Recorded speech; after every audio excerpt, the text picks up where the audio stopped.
A Companhia Memoriana apresenta Memórias do Karst. Episódio 1. Lagoa Central de Lagoa Santa. Lagoa Central de Lagoa Santa, Minas Gerais. Uma das muitas lagoas dessa região kárstica brasileira, riquíssima em tesouros naturais, cavernas, mitos e histórias. Eu sou Ana Paula Marchesotti, historiadora da Companhia Memoriana, e a partir de agora vamos juntos conhecer e refletir sobre a história, a formação, os símbolos e as vivências que envolvem a Lagoa Central de Lagoa Santa. A Lagoa Central é o coração de Lagoa Santa. É a partir de onde a cidade nasceu, e em torno dela têm se desenvolvido acontecimentos que impactaram a história da cidade, do país e até do mundo. Mas antes de entrar nessa história, vamos entender melhor a formação física da lagoa.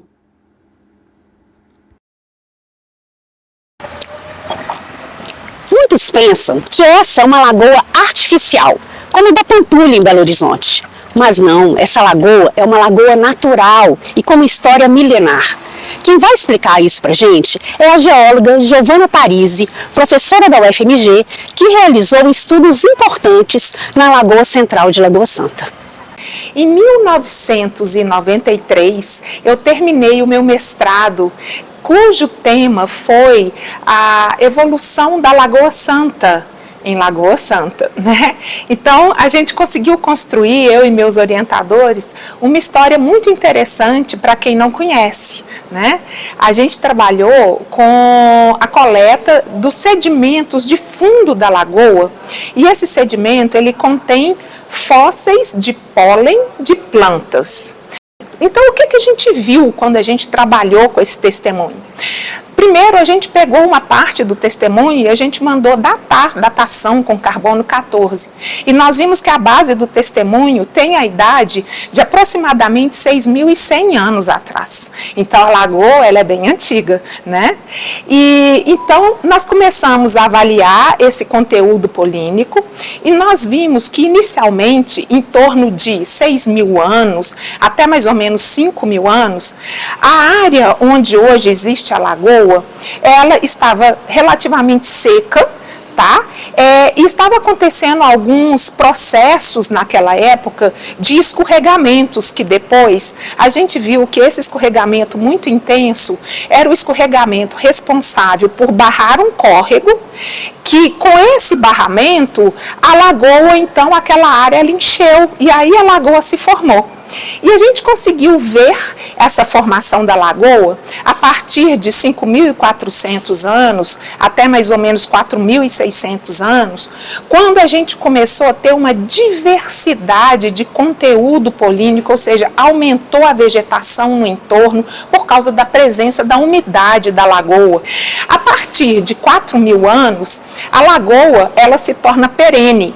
Antes ela tinha os seus períodos que ela secava, depois ela ficava mais úmida, isso tudo foi possível a gente identificar com o conteúdo polínico. A partir de 4.000, ela se tornou perene, e desde então, até uns 3.000 anos, ela tem mantido uma vegetação semelhante com a vegetação que existe hoje, entretanto, com algumas oscilações. E nós percebemos, no entorno da bacia, vários vestígios de erosão na bacia da lagoa, ou seja, o material que estava sendo erodido desceu todo para a lagoa, e isso marcou esse momento. E por que houve uma erosão intensa num determinado período? Foi aí um marco que a gente associou com a colonização da região da Lagoa Santa. O desmatamento, a introdução da pecuária, e aí o sedimento mudou de um sedimento rico em matéria orgânica para um sedimento avermelhado e oxidado. Então foi muito interessante porque a gente conseguiu contar a história da lagoa desde o seu início até a chegada da colonização. E o mais interessante é que nós temos uma lagoa que está numa região cheia de lagoas kársticas, ou seja, lagoas que se formaram por meio do abatimento do calcário, que serve como a infraestrutura, né, dos terrenos que existem dentro da APA da Lagoa Santa. Entretanto, o que tem de substrato geológico abaixo da Lagoa Santa é um filito, não é o calcário. O calcário, ele está abaixo desse filito. E a forma da lagoa é uma forma triangular, basta vocês olharem nas imagens do Google que vocês vão ver um triângulo perfeitinho que é a Lagoa Santa. E essa forma triangular, ela não é comum nas lagoas cársticas. Geralmente as dolinas, elas são mais arredondadas, mais ovaladas, e a Lagoa Santa é bem triangular. Cada vértice da lagoa recebia uma drenagem. Por exemplo, o córrego Bebedouro, que chegava no vértice e sai no vertedouro, no vértice inferior. Então, a lagoa, a gente pode até chamá-la de pseudocárstica, mas ela não é uma dolina. A sua origem veio por conta dos escorregamentos que a gente detectou, principalmente com marcas nos terrenos de anfiteatros erosivos e grandes escorregamentos que geraram muito sedimento que desceu barrando a saída do córrego Bebedouro até o Rio das Velhas. Então a gente teve ali um barramento que ajudou a formar o alagamento que deu a lagoa. De acordo com pesquisas recentes desenvolvidas pelo arqueólogo André Strauss no projeto Genoma na USP, o povo de Lagoa Santa, ou o povo de Luzia, fez parte de um movimento migratório vindo da América do Norte há aproximadamente 12 mil anos. Luzia foi o nome dado à ossada humana encontrada em 1974 pela arqueóloga francesa Annette Lamnan-Perrer. Ela foi encontrada próximo à Lagoa Santa e demonstra que essa região teve uma ocupação muito remota. Quando o povo de Luzia chegou por aqui, a Lagoa Central ainda não tinha sido formada, mas esse povo já circulava por essa região. Os estudos de Peter Lund no século XIX provaram isso. Povos indígenas, descendentes desses povos primitivos, também viveram por aqui e se relacionaram com a lagoa. Não temos muitos estudos sobre esses povos originários nessa região específica de Lagoa Santa, mas sabemos que eram grupos ligados aos troncos linguísticos Macro-G e Tupi-Guarani. Estudos genéticos revelam que há uma relação direta entre os botocudos do grupo linguístico Macro-G e o povo de Luzia. Eles ocupavam esse território e utilizavam as águas e os recursos naturais da lagoa. Os povos indígenas não causaram grandes impactos ao meio ambiente e à lagoa, mas essa região de Minas Gerais era uma região mineradora e os povos originários foram suas maiores vítimas.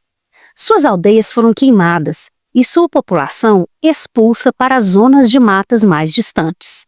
Atualmente, em Lagoa Santa, temos registros de poucos representantes indígenas, sem vínculos comprovados com os antigos povos que ocupavam a região.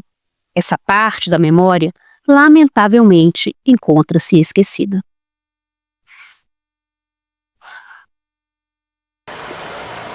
Quando Felipe Rodrigues de Macedo chegou aqui em 1733, vindo do estado da Bahia, a lagoa era límpida e rodeada de uma rica vegetação. Ele criou o primeiro vilarejo, chamado Lagoa Grande, em torno do seu engenho de aguardente. Mas foi a partir de 1749 que a realidade do vilarejo e da lagoa foi transformada completamente. O padre de Sabará, Pedro Antônio de Miranda, espalhou a notícia de que as águas da Lagoa Grande realizavam curas milagrosas. Esses relatos chegaram ao médico italiano Antônio Ciali e ao cirurgião português João Cardoso de Miranda, que realizaram estudos e publicaram livros divulgando o poder curativo das águas em 1749 e 1750. Um pequeno livro anônimo, chamado Prodigiosa Lagoa, foi publicado em Lisboa e recentemente se descobriu que seu autor foi o médico Ciali. No livro, ele descreveu 112 curas pelas águas da lagoa, inclusive a do fundador do lugarejo, Felipe Rodrigues. Segundo os relatos, Rodrigues tinha feridas abertas que não cicatrizavam e foi curado ao se banhar na lagoa. A notícia dessa e de outras curas atraiu milhares de romeiros ao arraial, que acampavam nas margens da lagoa e mergulhavam em suas águas em busca de cura. O cientista Thialy realizou estudos físicos e químicos na água e detectou que haviam 2 minerais que tinham grande efeito medicinal, o vitríolo e o ferro. Segundo ele, isso explicava as curas. Já o padre Miranda difundia a fé na Nossa Senhora da Saúde, que se manifestava através dos poderes sagrados das águas da lagoa.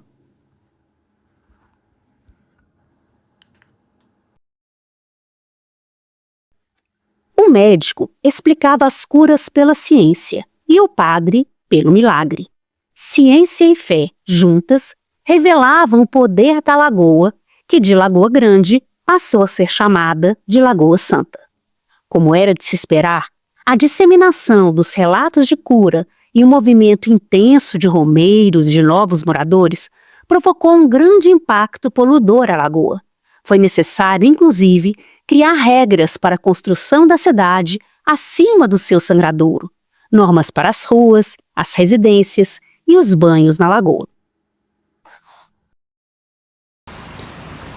No século XIX, chegou à Lagoa Santa o paleontólogo dinamarquês Peter Lund para realizar pesquisas nas cavernas cársticas da região.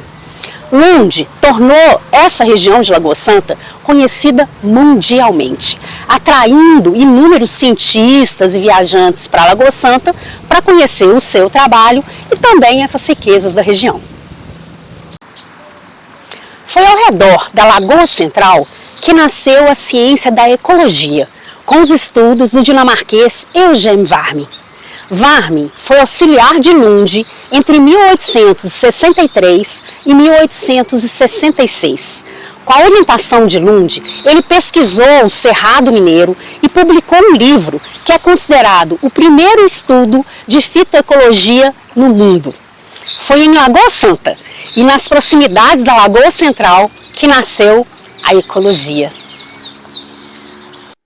Peter Andreas Brandt foi o ilustrador dos trabalhos de Lund e seu auxiliar por longos anos. Ele construiu, sob as palafitas da lagoa, a sua casa d'água, uma construção de madeira em estilo norueguês que servia também de abrigo para o seu barco, que ele batizou de Galateia.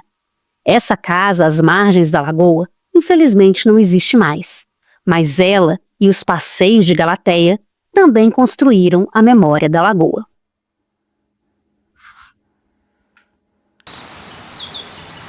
A Orla da Lagoa tem um espaço cheio de histórias, mas que poucos conhecem. Esse lugar é conhecido como Horto, porque na década de 1960 funcionava aqui o Horto Florestal, para cultivo de plantas ornamentais e frutíferas. Mas antes de Horto, esse espaço era conhecido como Mata da Jangada.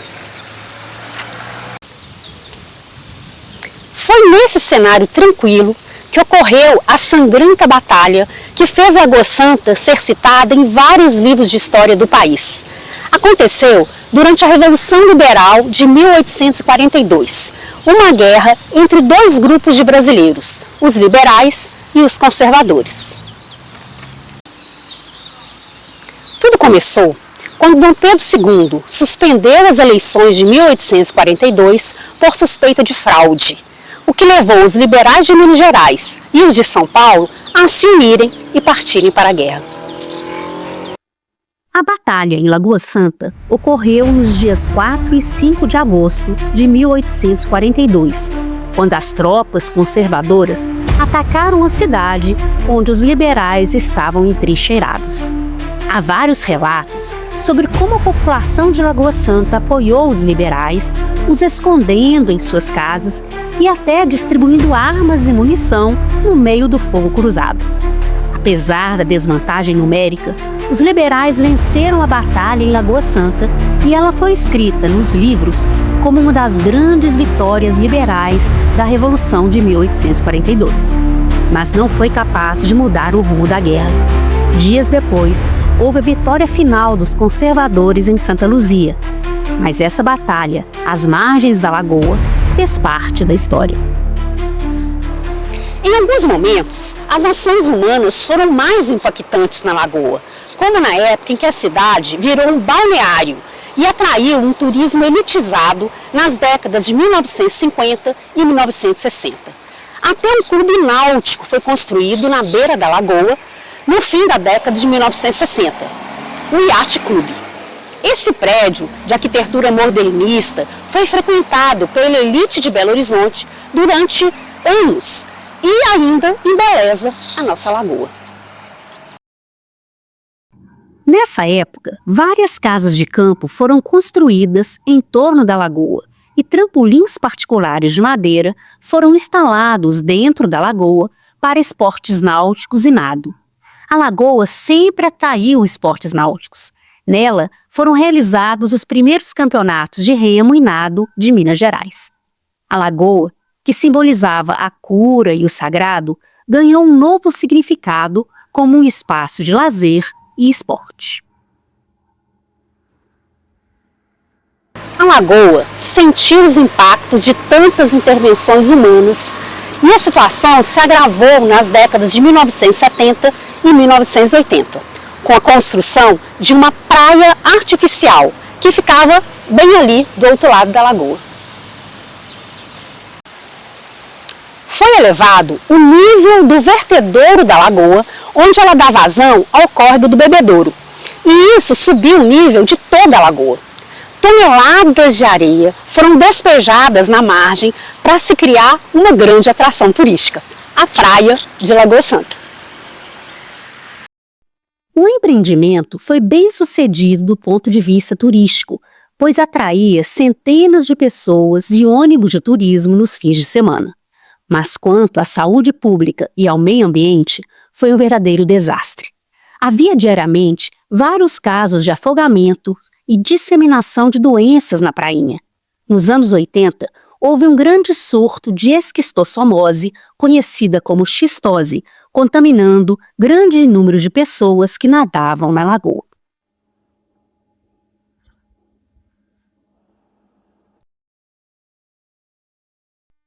O impacto ao meio ambiente foi violento.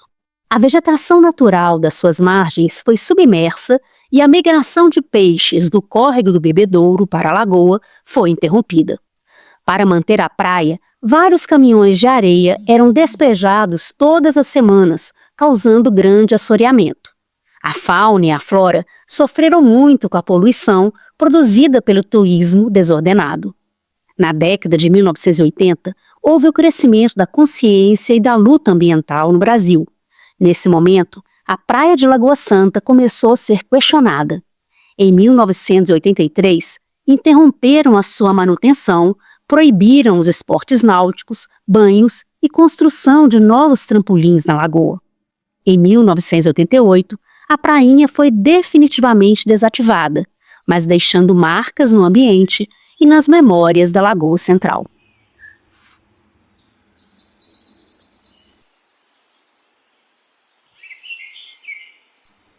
A partir daí, algumas ações pontuais de desassoreamento e despoluição da lagoa foram implementadas ao longo dos anos.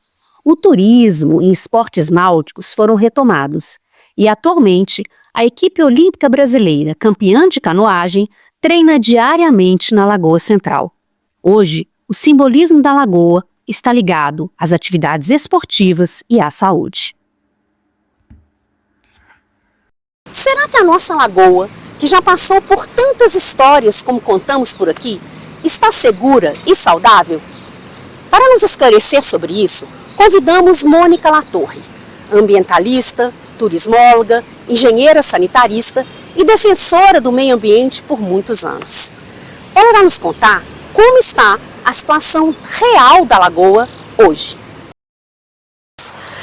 E o que eu vejo hoje é que a cidade cresceu de uma forma muito rápida e o entorno da Lagoa Central ficou com diversos usos. E como tem diversos usos, tem conflitos também, porque uns querem usar para esporte, outro para lazer, outro para turismo, outro para comércio, e isso tudo coloca em risco a qualidade de água, a quantidade de água e a biodiversidade da lagoa. Nós vemos hoje que tem muitos estudos realizados pelos acadêmicos da UFMG, pelos professores, que estudam a fundo a lagoa e tem várias informações e várias preocupações no sentido de preservar e de cuidar, porque ela está mudando ao longo dos anos e tem época do ano que a gente vê que a qualidade da água está muito ruim, a gente vê animais mortos, né? Alguma névoa, alguma espuma diferente, parecendo que tem algum efluente caindo na lagoa. E a gente tem que se preocupar e tem que tratar a lagoa como se fosse o quintal da nossa casa. Eu acho que tanto quem mora, quem é turista, quem visita, quem passeia, tem que ter um pertencimento, tem que ter um afeto pela cidade, pela Lagoa Central, que foi onde tudo começou, e estar atento e participando dos comitês, das comissões que tem na prefeitura, acompanhar a gestão pública, comitê de bacia hidrográfica, tem várias instâncias de discussão onde você pode levar qualquer anormalidade que você esteja percebendo. Ela é tombada, então isso tem um decreto estadual de tombamento que tem que ser respeitado em qualquer aprovação de qualquer empreendimento aqui no entorno que vai causar algum impacto na lagoa. Então isso tem que estar atento também à legislação, né? A legislação existe para ser cumprida e a população tem que estar de olho para fazer isso acontecer da melhor forma. Se cada um tiver com o olhar atento para poder perceber o que está acontecendo e levar para quem pode ajudar a resolver, a gente já está cuidando muito, porque não é só a questão da qualidade da água, a quantidade também. A gente tem que preservar a quantidade, a qualidade, a fauna e a flora. Porque a lagoa é um ambiente muito sensível, o peixe é muito termossensível também. Então a diferença de temperatura pode causar morte de peixe. Um beck que faz uma intervenção, um aterramento na orla da lagoa, qualquer obra, ela tem um impacto, tem um efeito que pode ser às vezes positivo e muitas vezes negativo. Então os gestores têm que estar atentos, né, a esses usos e a essas intervenções para proteger ao máximo a lagoa.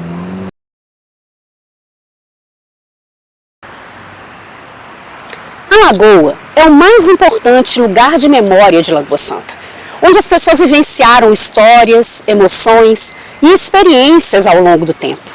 Revelamos aqui algumas dessas histórias, mas a Lagoa Central tem muitas outras histórias a serem contadas e vividas.